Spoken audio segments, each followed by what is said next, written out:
정말 무겁고 참 마음 아픈 이야기거든요. 네, 맞아요. 사실 제가 오늘 오면서도 우리가 태은쌤이랑 사실 지금까지는 총 3회밖에 하지 않았지만 우리 아무 대본도 없이 또 즉흥적으로 그날 우리가 정말 그 사연에 맞춰서 이렇게 해왔는데 우리가 언제였죠?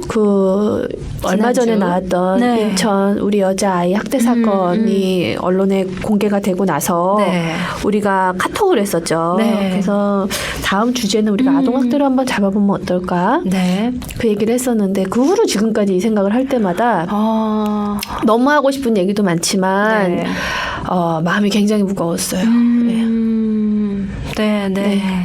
하지만 굉장히 중요한 것 같아요. 맞습니다. 우리 처음에 이거를 우리가 후회 없는 육아라는 이름을 지은 이유도 맞아요. 저는 개인적으로 제가 후회되는 일이 참 많았었고 그래서 돌아볼 때 아쉬움은 있을 수 있겠지만 정말 가슴 뼈저리게 내가 그렇게 하지 말았어야 된다는 후회만큼은 남기지 말자. 그래서 우리가 이 제목을 정했잖아요. 그렇죠? 기억나시죠? 그럼요. 그래서 어쩌면 오늘의 이 주제가 대화의 기술보다 더 중요한 아주 핵심적인 그런 의식적인 대화가 되지 않을까 하는 생각도 들어요. 재현쌤이 정말 바쁘고 또 그런 활동 가운데서도 이 방송을 하는 이유가 딱 한 가지였거든요. 제가 아동학대, 아동인권보호 거기 강사입니다. 하시면서 전 엄마들에게 꼭 해주고 싶은 이야기가 있어요 하셨어요. 그래서 저도 참 너무 그 이야기도 궁금하고 같이 풀어나갈 이야기가 너무 기대가 됐거든요. 한번 해보도록 하죠. 글쎄요. 너무 그냥 엄마들끼리 참 얘기도 사실 많이 안 하더라고요. 마음속으로는 너무 충격도 받고 끔찍하지만 참 입으로 꺼내기도 너무나 끔찍하고 그거와 맞물려서 또 2살 아이도 입양아이 쇠파이프로 맞아 죽었잖아요. 저는 정말 상상할 수가 없거든요. 이런 일들이 사실은 언제 드러나느냐의 차이지 우리 생활에 너무나 많이 있는 일이에요. 아이 어린 아이한테 계속 매운 고추를 먹인다든지 뭐 휴지를 먹였다든지 계속 소금을 먹였다든지 지금 이 인천 아이도 우리가 발견됐을 때 갈비뼈가 이렇게 부러져 있는 골절되어 있었고 또 굉장히 왜소한 몸집이고요. 태은쌤이 생각할 때 학대라는 것이 나쁘다는 건 우리가 다 알아요. 그렇죠? 근데 학대가 한 사람의 삶에 어느 정도 영향을 준다고 좀 생각하세요? 글쎄요. 삶 전체에 큰 영향이 있을 거라고 생각하거든요. 그 사람의 앞으로 세계 그 아이가 만나는 그 보는 시각, 세계 자체가 공포스러운 거잖아요. 믿을 사람도 정말 아예 없고 부모가 나를 그렇게 하니까 전 엄청난 영향이라고 생각하는데 그럼 어떤 게 학대라고 생각하시나요? 글쎄요. 그 학대의 기준이 때리거나 말로 심하게 공격적인 말로 하거나 사실 애매하지만 사랑의 매의 기준도 참 모호한 것 같아요. 어느 정도인지. 맞습니다. 그리고 또 애는 어려서 모르지만 은근히 꼬집는다든지 은근히 이렇게 하는 것도 사실 학대잖아요. 사실. 본인만이 알 것 같아요. 맞아요. 우선은 당하는 사람이 그 속에서 이것을 학대라고 폭력이라고 느낀다면 그것은 대부분 다 학대고요. 근데 가하는 사람은 이걸 교육이라고 생각하고 어떨 때는 사랑이라고 생각하죠. 근데 맞죠. 처음에는 인천 아빠도 훈육이라고 물론 핑계라고도 생각할 수 있지만 더럽게 왜 떨어진 걸 주워 먹냐고 때렸다고 하잖아요. 떨어진 것을 먹으면 건강에 좋지 않으니까 여기 식탁 위에 있는 걸 먹어. 이것은 훈육이 맞을 수 있겠죠. 그런데 기본적인 음식을 주지 않아서 아이가 배가 고파서 밑에 있는 걸 주워 먹었다 그래서 그것을 훈육으로 차원으로 때렸다라는 것은 그거는 여지없는 폭력이 되는 거죠. 저는 학대라는 것은 우리가 확실하게 폭력과 사랑이 공존할 수 없다는 것을 명확하게 알아야만 폭력을 멈출 수 있다고 생각해요. 대부분의 부모님들은 자녀를 사랑해요. 그래서 자녀를 때릴 때도 나는 이성적으로 사랑의 매를 들 거야 라고 생각을 하세요. 네. 그런데 정말 이성적으로 아이를 때릴 수 있는 사람이라면 안 때릴 수 있는 사람이에요. 네. 그렇죠. 종종 매라는 것은요. 네. 들면 감정적이 되기 쉽지 전 100%라고 생각해요. 그래서 때리는 순간 그것은 100%의 감정이지 그건 네. 이성적일 수가 없죠. 제가 그 강의를 할 때 항상 하는 질문이 있어요. 네. 여러분들은 세상을 사시면서 지금까지 살아오면서 한 번이라도 내가 누군가로부터 매질을 당하거나 욕설을 들어야만 내 행동을 고칠 수 있었다고 믿는 적이 있는지 그러면 네 저는 그런 사람이라고 생각합니다라는 분을 한 번도 만난 적이 없어요. 그런데 반대로 그럼 그 상대가 혹은 그 아이가 혹은 그 상사가 혹은 내 앞에 있는 저 사람이 쟤는 좀 맞아야 정신 차려 라고 생각해 본 적이 있느냐라고 물어보면 대부분 있다고 말씀을 하세요. 저는 이게 폭력이라고 생각을 해요. 왜 우리는 우리 자신은 한 번도 내가 맞거나 뭐 매질을 당하거나 욕설을 들어야만 고칠 수 있는 사람이 아니라고 생각하면서 다른 사람은 그래야만 고칠 수 있다고 생각하는가. 그게 저는 굉장히 위험한 생각이라고 그런 마음이 들어요.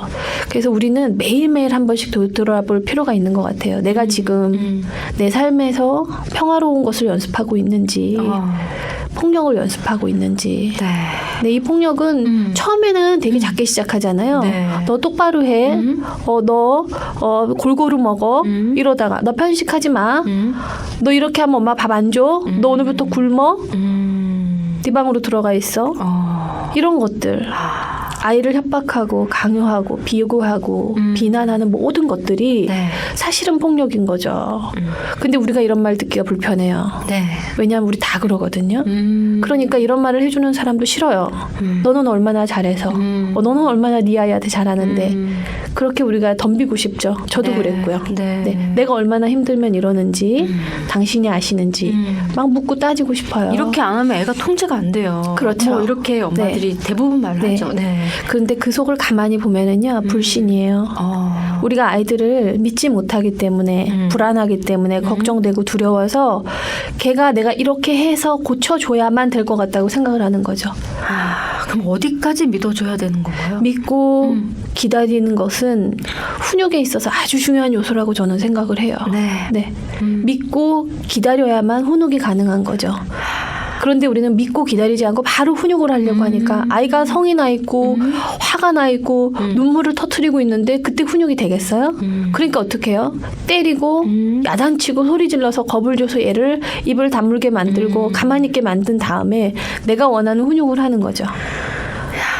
네. 대부분이 근데 그러고 있잖아요. 다 잘못된 훈육을 하고 있네요. 그렇죠. 네. 저도 제가 제 아이한테 소리를 지르고 야단을 치고 할 때 몰랐어요. 이게 학대라는 것이 이런 거구나라는 걸 몰랐어요. 그런데 곰곰이 되돌아오면서 제가 살아왔었던 어린 시절에 저희 부모님이 헤어지시고 저희 아버지한테 제가 한동안 몇 년 동안 그렇게 많이 맞고 그랬던 거를 떠올려 볼 때 그거와 다르지 않다는 걸 알 수 있었어요. 네, 저는 언제 어렸을 때는 기절할 때까지 맞은 적도 있어요. 그런데 제 아이를 제가 물론 기절할 때까지 때린 적이 없죠. 그래서 저는 그걸 학대라고 생각한 적이 없어요. 그런데 돌아보면 그것도 학대였어요. 근데 인정하고 싶지가 않아요. 왜냐 우리는 누구도 죄책감을 느끼고 싶어 하지 않기 때문에. 네. 인천 그 아이의 사건도 처음부터 저는 그 아빠가 걔를 그렇게 굶기고 그렇게 때리고 하지 않았을 거라는 거에 대해서 아주 확신할 수 있어요. 처음엔 한 대였을 거예요. 그리고 이 정도는 괜찮다고 생각했겠죠. 대부분의 학대가 그렇게 이루어지죠. 그런데요. 폭력은요. 한 번 때리기 시작하면 그 다음엔 2번 때려야 말을 들어요. 네. 그 다음엔 3번 때려야 걔가 말을 들어요. 왜? 맞는 것에도 익숙해지기 때문에 그렇죠. 한 대 때려도 눈물이 나지 않거든요. 이제 두렵지 않거든요. 2대 때려야 두려워져요. 그러면 그때 행동을 고치죠. 근데 다음번에는 어떻게 해요? 3대 때려야 고치는 거예요. 때리는 사람도 맞는 사람도 폭력에 익숙해지는 거죠. 그래서 이것을 정말 무섭네요. 네. 끊어내는 게 정말 중요합니다. 근데 우리가 우리 맘스 라디오 애청자분들도 또 저도 네. 우리가 이 폭력을 끊어내기 위해서는 내가 폭력적이었다는 것을 인정해야 돼요. 내가 굉장히 폭력적이었구나. 이걸 인정해야 돼요. 또 좀 더 들어가서는 네. 아 나도 폭력적인 대우를 받은 적이 있구나라는 것을 보셔야 돼요. 보통 우리 엄마들은 또 저도 그랬고 우리 상처는 별로 보려고 하질 않죠. 다 지난 일이니까. 네. 하지만 내가 유년 시절에 누군가한테 정말 심한 폭력을 당한 적이 있었다면 그 슬픔을 꺼내서 한번 애도하실 필요가 있어요. 그리고 네. 그것이 나에게 얼마나 큰 아픔이었는가를 충분히 의식하고 아파한 후에는 네. 우리는 아이한테 안 그럴 수가 있죠. 그게 굉장히 중요합니다. 그래서 이번 인천 사건도 보시면 맞아. 그 아빠가 나도 당했다. 어릴 때 가정학대, 아동학대를 당했다라고 얘기를 해요. 네. 저는 물론 내가 당했기 때문에 내가 내 아이한테 그렇게 했다는 것이 합리화될 수 없다고 생각해요. 그러나 그럼요. 그분이 경험할 수 없었던 사랑에 대해서는 연민이 들어요. 네. 네. 우리 태연 쌤도 아기가 있고 저도 아들이 네. 있잖아요. 네. 그리고 우리 맘스 라디오 시청자, 애청자분들도 다 아이들이 있는 엄마들이 듣는단 네. 말이에요. 맞아요. 그러면 한번 생각해 보세요. 우리 아이가 어떤 아이로 크기를 바라는가를 물어보면 다 사랑이 많고 네. 또 다른 사람을 도와줄 줄 알고 협동할 줄 알고 그런 리더십을 갖는 아이로 성장하기를 다 바래요. 네. 공부하고 그렇죠. 별개로. 그럼요. 네. 그래서 인성 프로그램, 인성 무슨 뭐 캠프 상품 뭐 유행하잖아요. 엄청 많잖아요. 네, 네. 어디 가가지고 막 청학동 가서 막 예절 배우고 오고. 네, 머리 따고 막. 예. 이불 거기 갔다 오니까 이불을 너무 잘 개, 애가. 일주일이면 다시 안 개요. 네. 그런데 그 아이들이 그렇게 크기 위한 자양분이 어디에 있는가를 보면 사랑을 받아야 사랑을 줄 수 있는 거예요. 맞습니다. 네. 네. 그건 정말 프로그램이고요. 네. 엄마 아빠께 받은 네. 네. 정말 여과 없이 아이들은 쫙쫙 흡수하거든요. 네. 뭐를 아이들에게 흡수시킬 것인가. 그걸 우리가 좀 고민해 봐야 되는 거죠. 그래서 아이들한테 뭐 눈 맞춰주세요. 아이들의 이야기를 끝까지 들어주세요. 이런 건 다 기술이고요. 그게 되려면 내가 아이들에게 그동안 얼마나 폭력적인 행동을 했었는지를 우리가 솔직하게 고백할 필요가 있어요. 나는 저 부모랑 달라. 그렇죠? 태연쌤도 인천 부모님처럼 그렇게 애를 때리진 않았을 거 아니에요. 그쵸. 저도 그렇게까지는 안 때렸어요. 그러나 우리의 폭력성이 그들과 다르지 않다는 것을 우리가 좀 볼 때 네. 우리는 정말 거듭날 수 있는 것 같아요. 와, 정말 중요한 말씀이신 것 같아요. 거의 학대가 90% 이상이 다 친부모로부터 네. 비롯된다고 하는데 네. 우리가 막 저 사람 어떻게 저럴 수 있냐 네. 하기 전에 네. 일단 모든 엄마들이 부모들이 나 자신의 폭력성을 한번 들여다보는 게 가장 중요하겠네요. 네. 네. 그게 제일 중요한 거죠. 들여다보고 나도 네. 어떤 강도만 달랐지 네. 나도 무의식적으로 네. 나도 모르게 윽박지르고 나도 모르게 협박했던 나도 네. 학대자구나 네. 라는 걸 인정할 때 네. 그 학대적인 거 폭력적인 게 좀 줄어들 수 있는 그렇죠. 끊어질 수 있는 계기가 될 수 그게 있는 거군요. 정말 잘못이었다라는 것을 우리가 알 때 그러면 어떻게 해야 되는지에 집중이 되는 거죠. 네. 그런데 내가 한 것이 자꾸만 에이 나는 저 정도는 아니야. 이 정도는 괜찮을 거야. 네. 애가 너무 저러니까 내가 어쩔 수 없어 하면서 우리가 자꾸만 자기 스스로의 행동에 대해서 기만적인 사고를 하게 되면 우리는 새로운 것을 찾기에 힘든 거죠. 네. 뭐 어디 갔다 오면 뭐예요? 좋은 프로그램 하면 뭐예요? 그러니까요. 그렇죠? 정말 네. 24시간 365일 내가 아이에게 나도 모르게 네. 사랑이 아닌 네. 다른 것들을 이렇게 심어주고 있는 것이 네, 그게 제일 큰 슬픔이고요, 아픔이에요. 네. 그러니까 이렇게 생각하면 쉬워요. 폭력은 예전 집이었어요. 우린 이사 갔죠. 우리 네. 새 집으로 이사 갔어요. 새 집은 사랑이에요. 네. 그러면 자 예전 집에 가면 안 되잖아요. 네, 네. 예전 집에는 나의 물건이 하나도 없어요.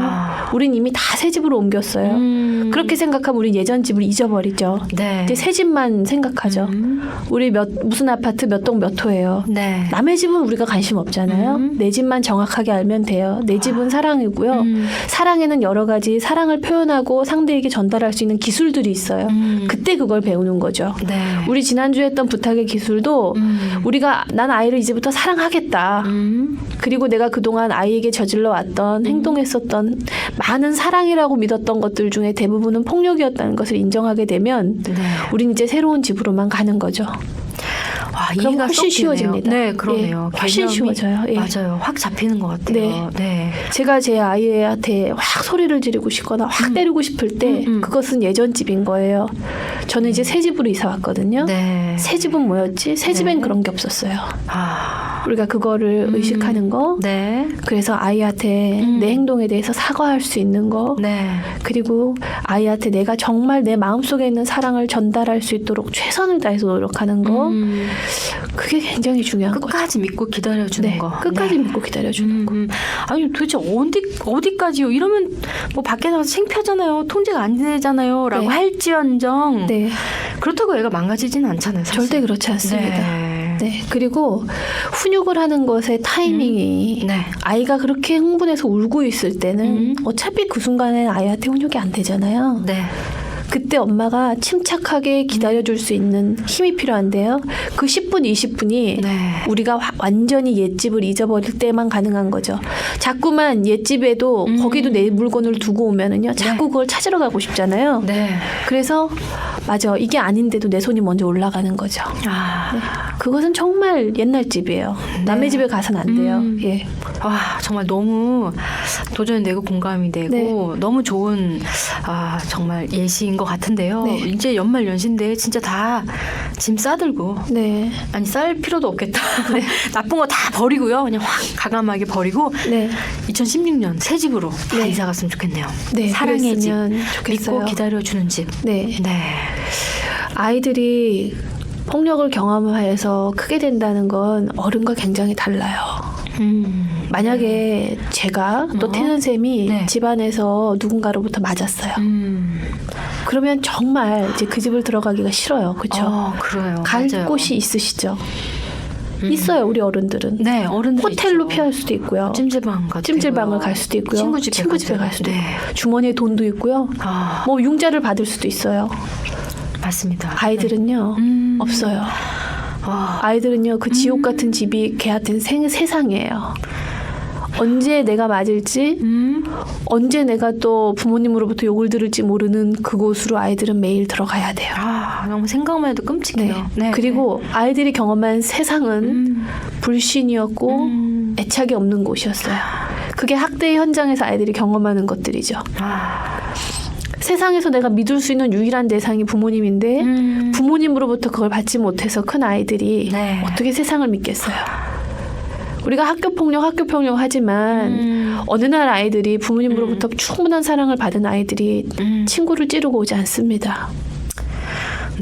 그런데 재밌는 건 그런 현장에 갔을 때 우리 애가 원래 안 그랬는데 친구를 잘못 사귀어서 그렇다 그래요. 친구를 잘못 사귀어서 그렇다고 생각하지 않아요, 저는. 맞습니다. 그래서 우리가 가정 안에서 아이들이 사랑을 경험한다는 것은 굉장히 중요한 거고요. 그게 아이들이 세상을 바라볼 수 있는 신뢰하는 마음으로 세상을 나아갈 수 있도록 해주는 힘이 이 가정에서 이루어져야 된다고 봐요. 저처럼 아이 이렇게 저희는 이혼을 한 가정인데 이혼 가정에서 크는 아이들도 있고요. 또 미혼모로서 내 아이를 내가 책임지고 기르겠다고 하시는 아주 힘겨운 상황에서 아이들을 기르시는 분들도 계실 거고요. 이거를 들으시는 분들은 또 정말 축복스럽게도 엄마 아빠가 다 있고 또 최선을 다해서 두 사람의 한 마음으로 아이를 열심히 기르려고 노력하시면서 이 방송을 들으시는 분들도 계실 거예요. 또 엄마 아빠가 다 계시지 않고 조부모님의 손에서 아이를 키우셔야 되는 분이 들으실 수도 있을 거예요. 저는요. 아이들을 잘 기르는 환경이라는 것에는 정답이 없다고 생각해요. 자기가 최선을 다해서 내가 정말 아이를 이게 사랑이구나 그런 마음으로 아이를 키우는 게 중요한 거지. 그래서 좀 힘을 내셨으면 좋겠고요. 이번 인천 사건도 뭐 부모가 이혼을 해서 뭐 그 동거녀가 뭐 친엄마가 아니라서 아닙니다. 학대는요 친부모한테도 일어날 수 있고요. 기관에서도 일어날 수 있고요. 학교에서도 일어날 수 있어요. 주 양육자가 어떤 태도와 마음이냐가 중요한 거지. 네네. 그 상황이나 환경은 제가 생각할 때 그렇게 중요하다고 보여지진 않아요. 네, 맞습니다. 그래서 좀 힘을 내셨으면 좋겠고요. 네, 맞습니다. 이 방송 듣고 있는 뭐 많은 엄마들, 뭐 다른 가정이랑 뭐 비교하면서 저기는 뭐 저렇게 행복하니까 하지만 나 혼자 어떻게 애를 그렇게 키워? 난 이렇게 소리 지를 수밖에 없어. 이렇게 때릴 수밖에 없어. 라는 것은 합당한 이유가 되지 않는다는 거. 비록 힘들지만 힘을 내셨으면 좋겠고요. 아까 재훈 쌤이 말할 때 정말 너무 울컥했는데 그때 그 딸 아이가 11살짜리 아이가 얼마나 공포심을 느꼈을까. 굉장히 두려웠을 거예요. 수치심이라는 게 있잖아요. 수치심은 뭡니까? 부끄러운 거예요. 저도 어릴 때 경험을 했었던 것 중에 하나가 저는 저희 엄마 아버지가 어릴 때 이제 헤어지시고 초등학교 1학년 2학년이었던 것 같네요. 그때 야뇨증이 생겼어요. 야뇨증은 밤에 이제 이불에 오줌을 싸는 거예요. 그래가지고 오줌을 싸가지고 굉장히 많이 맞았어요. 그래서 어느 날은 이게 식탁 밑에 숨어 있었는데 저희 아버지께서는 지금도 그 참 마음 아파하세요. 저도 참 긴 시간이 걸렸어요. 저희 아버지 엄마를 이해할 수 있는 데까지. 이해하고 나니까 그분들의 고통이 고스란히 보이죠. 그러나 그 전까지는 그분들의 고통을 이해할 수가 없었어요. 제 아픔이 너무 커서. 그게 아동학대, 아픔, 어린 시절의 고통이 갖고 오는 트라우마입니다. 그 식탁 밑에 들어가서 이렇게 숨어 있었을 때 아빠의 얼굴이 그 옛날에는 방비라 그래서 아주 단단한 나무로 된 그 쓰레받기 빗자루가 있었어요. 네네, 기억나요. 그거를 들고 있는 아빠를 딱 보는 순간 저는 얼어붙을 수밖에 없었어요. 난 오늘 죽었구나. 그리고 정말 흠씬 두들겨 맞고 팬티만 입혀져서 이제 집 밖으로 쫓겨난 거예요. 근데 저희 같은 반 아이들이 저를 보고 놀렸거든요. 그때만 해도 지금 초등학교 1, 2학년 정도면 그게 다 부끄럽다는 건 알아요. 근데 제가 이 얘기를 했을 때 어느 분이 그러시더라고요. 정말 수치스러우셨겠다고. 전혀 모릅니다. 왜냐하면 사람이 정말 극도의 공포와 두려움 속에서는요. 이 수치심을 느낄 겨를이 없어요. 아동학대 현장에 있는 아이들은요. 수치스러운 거요? 절대 못 느끼죠. 태연쌤 지금 아무리 배고프다 해도 슈퍼마켓 들어가서 빵 뜯어먹고 앉아가지고 쭈그리고 남의 빵 그거 뜯어먹고 있겠어요? 안 그러죠. 체면이 그게 아니거든요. 그럼요. 그런데 정말로 두렵고 정말로 공포 속에 있다 보면은요. 이 수치심을 느낄 여유가 없어요. 없죠. 이제 조금 회복되면 그때부터 크면서부터 이건 뭐지? 왜 내가 사람들 앞에 있으면 이렇게 자신감이 없지? 이건 왜 그러지? 왜 나를 사랑한다고 말하는 저 사람 앞에서 나는 왜 이렇게 불안하지? 이런 것들. 왜 이건 뭐지? 내가 무언가를 시작할 때마다 난 왜 못할 것만 같지? 이런 감정들은 크면서 우리가 겪는 거예요. 그래서 아이들이 잘 자라나주는 게 정말 중요한 거죠. 굉장히 중요해요. 차라리 어른이라면 그때 그 상처를 치유할 수 있는 힘도 있고 내가 이래서 아프구나. 이래서 내가 도움도 받을 수 있고요. 도움도 받을 수 있고 누군가한테 털어놓을 수도 있고 용서도 할 수 있고 생각할 수 있는데 아이였을 때는 이게 내가 왜 아픈 건지 뭔가 엄청난 공포심과 두려움은 있지만 어떻게 풀어나가야 될지 모를 것 같아요. 그게 아이들이 취약한 이유죠. 아이들은 제가 생각할 때 어른보다 부족한 존재가 아니에요. 그런데요. 취약하긴 하죠.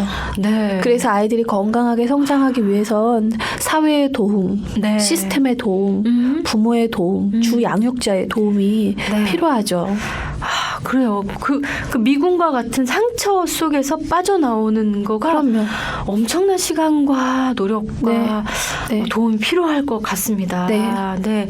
관심이 굉장히 중요하죠. 그렇습니다. 그 아이의 몸을 보고 이게 뭔가 이상하구나 해서 신고를 해주셨던 그 마트의 주인분처럼 우리가 내 아이뿐만이 아니라 저 옆집 아이도 뒷집 아이도 저 아이가 어떤지 그거를 우리가 한번 볼 여유를 갖고 사는 게 굉장히 중요해요. 왜냐하면 우리 아이의 환경을 우리가 모두 통제할 수 없고 우리 아이가 커서 어떤 사람들과 어울리며 어떤 조직에 몸담을지 우리는 감히 예측조차 할 수가 없어요. 그래서 저는 얼마 전에 그게 뭐 아이들 막 사스 돌고 굉장히 막 전염병 많이 돌았잖아요. 메르스도 그랬고요. 그때 아이들 학교 보내면서 어떠셨어요? 내 아이 손만 씻긴다고 안심할 수 있었나요? 절대 안 되죠. 그럼요. 내 아이 아무리 깨끗이 씻겨도요. 그렇죠. 옆집에 옆자리 뒷자리 앉은 아이가 콜록콜록 기침하면 우리 아이 감기 걸리는 건 시간 문제거든요. 맞습니다. 옆집 아이 뒷집 아이도 우리가 챙길 수 있을 때 우리 아이가 안전한 거예요.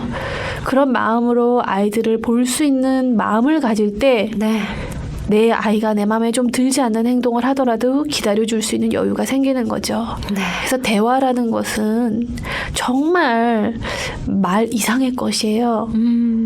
내가 아이를 바라보는 눈, 내가 하는 행동 이런 것이 말보다 아이와의 관계에 있어서 더 중요할 때가 많다는 걸 우리가 좀 알 필요가 있을 것 같아요. 정말 너무 많은 생각을 하게 되고 정말 이 메시지야말로 저는 엄마들이 다 정말 다 들어야 되는 맘스라디오의 정체성이라는 생각이 지금 너무 들었거든요. 들으시면서 정말 계속 한번 생각해 보셨으면 좋겠고요. 내 아이만 사랑해주고 예뻐하는 게 또 정답이 아니라 정말 이웃에 있는 아이들, 우리 아이들 정말 지구촌의 아이들 정말 다 같이 사랑하는 마음으로 어떻게 하면 키울 수 있을지 우리가 고민해 나가는 것이 우리 엄마로서의 역할이 아닌가 싶습니다. 정말 중요할 것 같아요. 아동학대에 대한 이야기 할 말이 너무 많아서요. 저희가 다음 주 1시간 더 했으면 좋겠어요. 어떻게 치유하고 회복할 것인지. 또 내가 그랬다면 또 내가 어린 시절 학대를 받았다면 어떻게 그 터널에서 빠져나올 수 있는지 그 폭력의 사슬을 끊고 나올 수 있는지 그 치료와 회복에 대해서 다음 주에 깊이 나눠봐도 좋고요.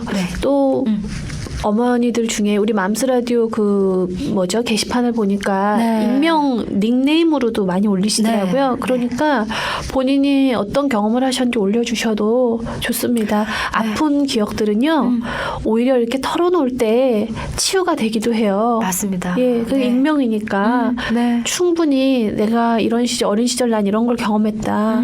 그런 것들이 내 아이한테 대물림되고 있을 수 있거든요. 절대 난 그거 다 잊었고 난 이제 좋은 엄마야.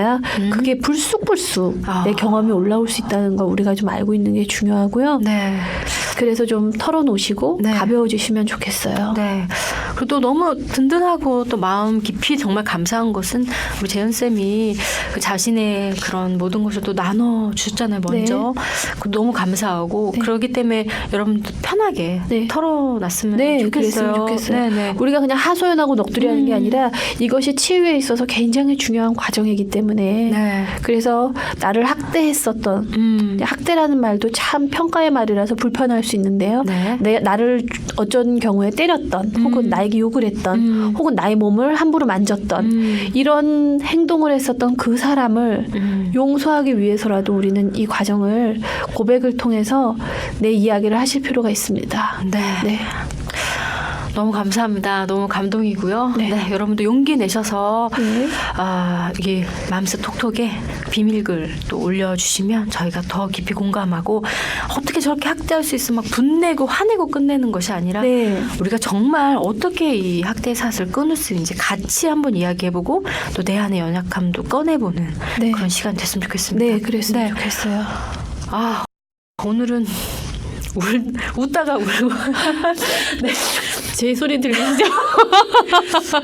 코 한번 푸셔야 될 것 같아요. 그러니까 말이야. 내가 지금 소리 안 나게 하느라 지금 휴지가 이거 사진 찍어서 우리 올려야 될 것 같아요. 한번 올려드리도록 하겠습니다. 오늘. 마지막으로 드리고 싶은 말은요.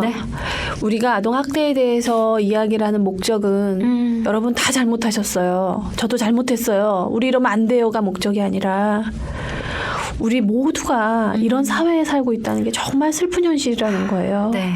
우리가 때로는 사랑이라고 믿었지만 그게 사랑이 아닌 폭력이었다는 것을 좀 인정하고 다르게 행동하기 위해서라도 우리가 우리를 한번 보고 넘어가자는 거죠.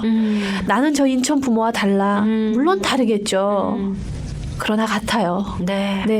그게 폭력의 공통점입니다.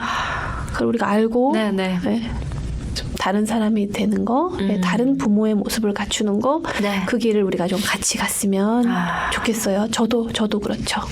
우리 다음 주 이 시간에도 이어집니다. 또 계속해서 같은 마음으로 공감해 주시고 많은 의견 올려주셨으면 좋겠습니다. 그리고 이걸 듣자마자 옆에 있는 내 아이 한번 꼭 우리 안아줬으면 들어줬으면 좋겠어요. 네, 좋습니다. 따뜻하고 훈훈한 방송 공감톡 다음 주 이 시간에 오늘 너무 감사했어요. 네, 고마웠습니다. 인사드리도록 하겠습니다. 네, 감사합니다. 네, 감사합니다. 언제까지나 처녀일 줄만 알았는데 여전히 나는 아무것도 모르는데 네 앞에서 난 어른이 되어야 해. 난 엄마니까 난 엄마니까.